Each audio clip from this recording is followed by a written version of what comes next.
Hi, this is Corey McCarthy, and welcome to a new episode of Fit, Formidable, and Fantastic. That's right, go F yourself, and happy Meatless Monday. I got a really interesting episode here in store for you.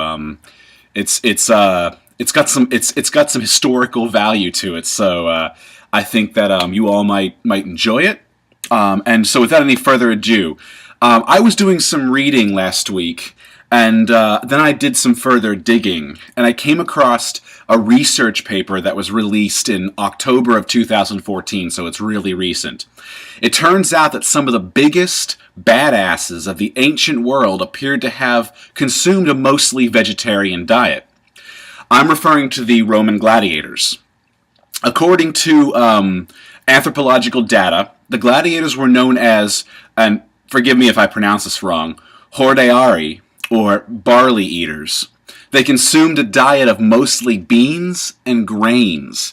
Now, to me, that sounds similar to what a number of vegan athletes consume today.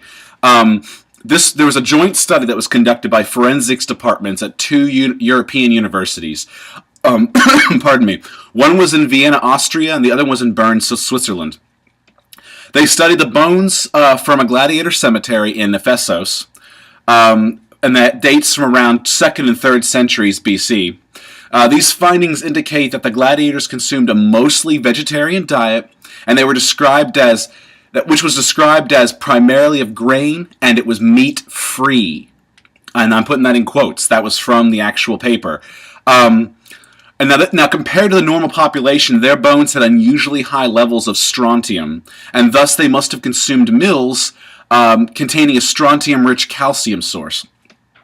This led researchers to assume that the ash drinks that were quoted in literature perhaps really did exist. And I have a quote here for you. According to study leader Fabian Kahns from the Department of Forensics Medicine at MedUni in Vienna, plant ashes were evidently consumed to fortify the body after physical exertion and to promote better bone healing. And he continues, things were similar then to what we do today. We take magnesium and calcium in the form of effervescent tablets, for example, following physical exertion. Now, I'm not suggesting you go out and drink the ashes of plants post-workout, but it is something that's very interesting to note. It would seem that athletes of old also consumed supplements, essentially. In this case, it was the ashes of plants in order to obtain the calcium properties. Now, to go forward, regarding calcium and magnesium, some solid vegan sources of calcium that you can get from your diet would include calcium-fortified plant milks, such as like soy milk or what have you, rice milk or whatever, as long as it's calcium-fortified. Tofu, soybeans, and soy nuts, greens such as broccoli and kale, they're also rich in calcium.